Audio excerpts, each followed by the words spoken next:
The wolf was already going under when Tanya hit the S at a dead run. She didn't decide to go in. Her body made that choice. Boots splitting the frozen crust at the river's edge, the cold slamming into her chest like a closed fist, while her mind was still standing on the bank listing all the reasons she shouldn't. No rope, no fire at home, 3 families counting on her to wake up tomorrow and still be breathing.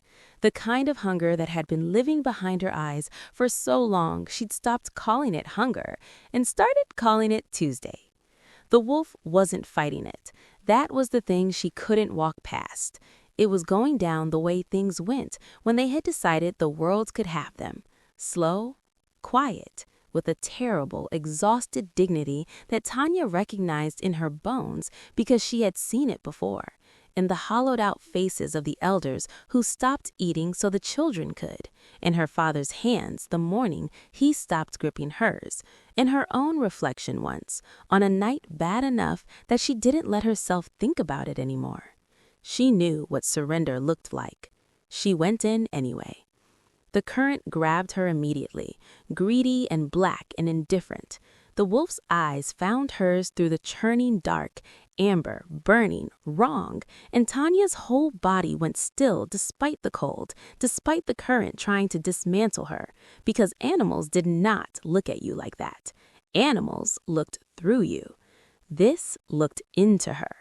She grabbed its scruff with both hands, set her feet against a submerged rock, and pulled with everything she had ever refused to spend on herself. The wolf, heavier than it should have been, dense with something that felt less like animal and more like concealed mass, did not snap at her, did not panic, did not do any of the wild, cornered things it should have done. It held her gaze, amber eyes, steady as embers.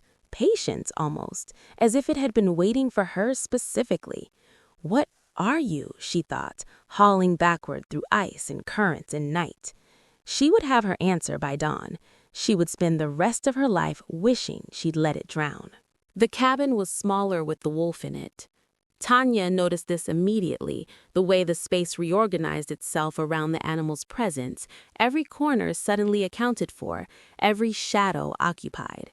She dropped to her knees by the fire ring and got the flame going with hands that wouldn't quite stop shaking, telling herself it was the cold. It wasn't entirely the cold. She had thought, dragging it through the snow, that she might still make the practical choice. The wolf was large. The village was hungry. These were facts that sat beside each other with an uncomfortable logic, and she was not a person who could afford to be sentimental about facts. But then she'd looked at the wounds properly. 3 lacerations, blade clean and deliberate, grouped too precisely to be accidental, and beneath the fur along its left shoulder, she almost missed it in the poor light, a pattern of darkened skin, mottled and wrong, like something had burned from the inside out. Not fire, something chemical, something introduced. Her stomach turned. This animal was hunted, she thought, methodically, by someone who knew what they were doing. She fed it anyway, scraps she couldn't spare, set carefully on the floor between them. The wolf watched her through the entire process, watched her hands, watched her face, watched her the way no animal had ever watched her, and when she finally pushed the scraps close enough, it lowered its massive head slowly, deliberately, almost like, "Don't," she told herself. "I know you understand me," she said aloud, because the silence had gone on long enough to become its own kind of pressure. "I don't know what that means yet, but I know." The amber eyes held hers. The fire snapped and settled. Neither of them moved. She pressed her back against the wall opposite him and pulled her knees to her chest, keeping the dead fire between them like it meant something. Outside, the snow had started again. She could hear it in that specific blanketed hush that meant the world was being buried 1 quiet inch at a time. She should leave. Someone in the village would notice she was gone by morning. The council had started keeping informal tallies of who was where and when, less out of care and more out of the particular anxiety of people who had begun to suspect they were running out of time and hadn't yet agreed on what to do about it. She thought about the wounds again, the precision of them. "Someone tried to kill you," she said, not a question, and they almost managed it. She paused, which means they'll try again. The amber eyes held her gaze and said nothing because it was a wolf and wolves didn't answer questions, and she was clearly losing her mind. "I'm going to stay until morning," she told it. "After that, you're on your own." The amber eyes didn't blink. "I mean it," she said. She slept without meaning to, suddenly, completely, the way her body had learned to take rest wherever it was offered. The last thing she saw before her eyes closed was the wolf, still watching her across the dark, still patient, still waiting. She woke to gray light and something wrong. The quality of the air had changed. The coals were dead, hours dead. She could tell by the coal that had moved back in and made itself at home. And the wolf was gone. She'd registered this in the first half second of consciousness, before she was fully awake, before her body had finished deciding whether this was a situation that required standing up quickly. It required standing up quickly. She was on her feet with her boot knife drawn before she fully understood why. The man on the other side of the dead fire was the reason why. He was sitting with his back against the stone wall, knees bent, arms resting loose across them, with the deliberate stillness of someone who had been waiting long enough to have made peace with the waiting. Enormous through the shoulders, bare-chested in the freezing air, without any apparent awareness that this should bother him. Dark hair pushed back from a face that was all hard angles and controlled expression. The kind of face that had learned early that showing things was a choice, not a reflex. The strips of her undershirt were still wrapped around his torso, bound over 3 lacerations she recognized, because she had bound them herself, in the dark, on a wolf. His eyes were amber, the exact amber, burning with the exact quality of patience that had unsettled her all night, that she had told herself meant nothing, that she had filed under exhaustion and isolation and "you are imagining things, Tanya, go to sleep." She had not been imagining things. "You're not going to use that," he said. His voice was low and unhurried, the voice of a man who had never once needed to raise it. "You don't know that. You pulled me out of a frozen river, with no weapon, no shelter within range, and no one who knew where you were." He watched her with that same direct, unapologetic attention. If you were going to make the practical choice, you would have made it hours ago. The accuracy of it landed like a stone dropped into still water. She didn't lower the knife, but she didn't close the distance either, and she understood from the slight shift in his expression that he had noted both things and drawn his own conclusions. Outside, a bird called once and went quiet, the way birds did when something larger was moving through the trees nearby. The storm made the decision for her. By mid-morning, the wind had turned mean and purposeful, driving snow against the cabin walls in dense, rhythmic waves that made leaving a theoretical option rather than a practical one. Tanya inventoried what she had: half a heel of bread, 2 strips of dried meat, enough wood for another night if she was careful, and made her peace with the situation. She was staying. The wolf watched her do the math. That was the thing she couldn't explain away anymore. Not the wounds, not the size, not even the amber eyes that burned with something uncomfortably close to awareness.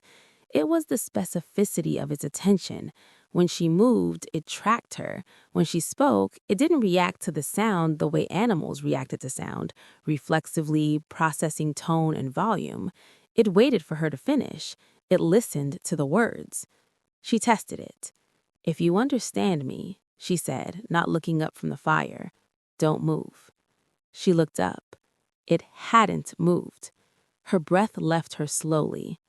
She crossed the cabin and crouched beside it, close enough that she could see the rise and fall of its chest, the careful, controlled quality of its breathing. She reached out and pressed her palm flat against its fur, coarse and winter thick and warm beneath, and felt the exact moment it went still. Not the stillness of an animal tolerating touch, the stillness of something choosing to hold itself in place. Like a man, she thought. Like a man exercising extraordinary restraint. She pulled her hand back. Outside, the storm howled, and beneath it, threading through like smoke, came voices, two men from the village, close enough to hear if not to see. She recognized Aldrich, the council's loudest mouth, mid-sentence. Wiped out 3 settlements, I'm telling you. The Alpha King doesn't negotiate. The wind swallowed the rest. Tanya turned back to the wolf. It had heard. She could tell by the way its ears had flattened. Not in fear, something more complicated than fear. Something almost like recognition. Then it tried to stand. It got its front legs under itself, shoulders trembling with the effort, and for one suspended moment she thought it might manage it. Then the deepest wound pulled. She saw it in the sudden rigidity of its entire body, and it went down hard against the cabin floor. It did not make a sound. That was the worst part. A wounded animal would have yelped, whimpered, made some noise of involuntary pain. This made none. It absorbed the collapse in total silence, the way a person absorbed bad news in public, jaw tight, eyes forward, everything internal. Tanya was across the cabin before she decided to move. "Stop," she said. "You'll reopen everything." The amber eyes found hers from the floor. Still patient, still waiting, still something she had no word for in a body she no longer believed for a single moment was only an animal. She pressed her hand gently against its flank and felt its heartbeat, strong, slower than it should have been, deliberate. "I don't know what you are," she said quietly. The wolf held her gaze. Outside, Aldrich's voice had faded back into the storm. The fire breathed low and orange between the cabin walls. "But I think," she said, "that you do." She woke to silence. Not the ordinary silence of a winter morning, the heavy, breathing kind that meant snow and stillness and the world going about its business. This was the other kind. The kind that meant something that had been present was no longer present, and the absence had a shape. The wolf was gone. Tanya was on her feet before she finished understanding why, boot knife already in her hand, body making the calculation her mind was still catching up to. The fire was ash. The cold had returned fully, settling into the cabin like it owned it. Gray dawn pressed through every crack in the timber wall.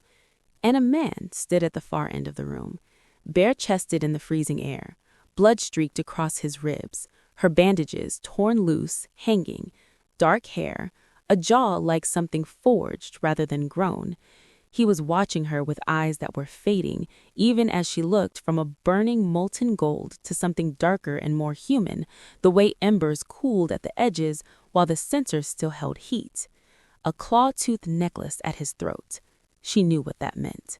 She raised the knife. "I wouldn't," he said quietly. "Give me a reason."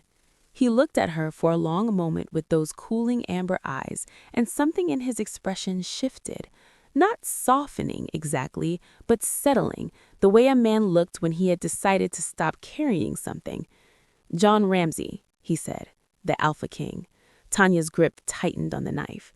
"I was on my way to destroy your village," he said, "before the river, before last night." He didn't look away. "I was already coming." The silence that followed had weight. Everything she had done, every scrap of food, every strip of cloth, every hour of careful, stubborn mercy rearranged itself into something unrecognizable. She had saved him. She did not lower the knife. The knife was still in her hand. She became aware of this the way you became aware of your own heartbeat. Suddenly, completely, unable to understand how you had ever not noticed it. Her knuckles had gone white. Her breath was coming in measured intervals that she was consciously controlling because the alternative was losing control entirely. And she had not survived this long by losing control entirely. "The village sits on disputed land," John said. His voice hadn't changed, still low, still level, the voice of a man delivering facts rather than apologies. "The orders were given before I crossed the river. They stand independent of last night." "Independent of last night," she repeated. "Yes. You mean independent of me pulling you out of the ice. She took one step toward him, independent of the food I couldn't spare, the bandages. Another step, independent of the fact that you would be dead in that river right now if I had made the sensible choice. He watched her cross the room without moving, without flinching. Yes, he said again. The word landed like a door closing. Something tore loose inside her. Not fear, she realized distantly. Fury, clean and clarifying as the cold outside, burning through the exhaustion and the shock and the fragile, careful hope she hadn't even known she'd been carrying until this moment when it collapsed. Then finish it, she said. She stopped 2 feet from him, knife between them, voice absolutely steady. Kill me like the rest, right now, while you're standing in my cabin wearing my bandages. Her eyes held his without wavering. Go ahead. Silence. John Ramsey, Alpha King, did not move, did not reach for her, did not step back. Just looked at her with those cooling amber eyes and said nothing. And the nothing said everything. She was still breathing. He had chosen that. She didn't thank him. The howling came closer. Then it stopped. The silence that followed was worse. That specific, loaded quiet that meant something had arrived and was now simply waiting. Tanya moved instinctively toward the window. Through the frost-clouded gap in the timber, she counted them. 7, 8, more at the tree line, dark shapes bleeding in and out of the gray morning like shadows that had learned to breathe. Wolves.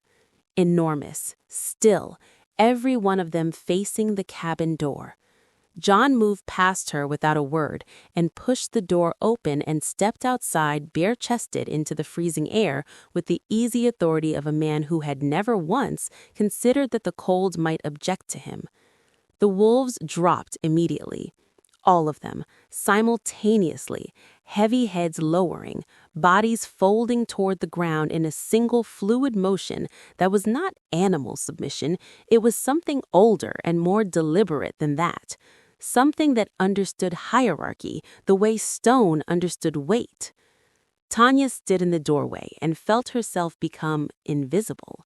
Not threatened, not targeted, simply irrelevant. The arithmetic of the situation had rearranged itself completely. Inside the cabin, there were 2 people and a knife between them, and something unresolved. Out here, there was a king and his court, and a village girl standing in a doorway she no longer owned. 2 wolves approached John and spoke. She had no other word for it, the low sounds exchanged between them, carrying unmistakable structure, unmistakable urgency. She caught nothing except the shift in John's jaw, the stillness that moved through his shoulders like a current. Then one word, clearly, in her language. Tonight. Her village. John's eyes cut to her across the frozen ground, just once, just briefly, and in them she saw something she hadn't seen before. Not cruelty, conflict. He came back inside, alone. Tanya hadn't moved from the doorway. She wasn't sure her legs would carry her anywhere with any dignity, so she stayed where she was and waited, which was the only form of control the situation had left her. John closed the door behind him. The wolves outside remained. She could feel them the way you felt weather, not seen, just known, a pressure at the edges of everything. Your village has been harvesting from protected territory, he said. No preamble, no softening. 3 seasons, the eastern groves, the river tributaries above the second ridge. He watched her face. Resources under pact treaty since before your village existed. She opened her mouth, closed it, because she knew the eastern groves. She had wondered, more than once, where the surplus had come from in the first lean year when the council announced that they had found a solution and stopped explaining further. She had been grateful and hadn't asked, and she understood now that not asking had been its own kind of choice. That doesn't justify destroying an entire village, she said. Her voice came out quieter than she intended, but steadier than she deserved. There are children, There are people who knew nothing about any treaty. I know. Do you? She stepped toward him. Because knowing and acting like it are different things, and so far I've only seen one of them from you. Something moved through his expression, not anger at being challenged, something more uncomfortable than anger. Recognition. The council accelerated the order, he said quietly. I was ambushed before I could... He stopped. Before you could what? She pressed. Change it? John Ramsay said nothing, but he didn't look away, and Tanya understood, standing in the ruins of everything she thought she knew about her own people, that she was somehow winning an argument with the man who had come to end her world. She didn't feel like she was winning anything. The village looked smaller from the ridge. Tanya had never noticed that before, had always seen it from inside, looking out, which made it feel like the whole world. From up here, surrounded by wolves in the gray morning light, it looked like exactly what it was. A collection of tired structures and stubborn people holding on by diminishing degrees. John stood at the tree line. His wolves fanned behind him in absolute silence, waiting for the word that would end it. She could feel the violence coiled in them. Not eagerness exactly, but readiness, the way drawn bowstrings were ready, indifferent to what they were aimed at. Tanya stepped in front of him, not beside him, in front. You know this is wrong, she said, not pleading.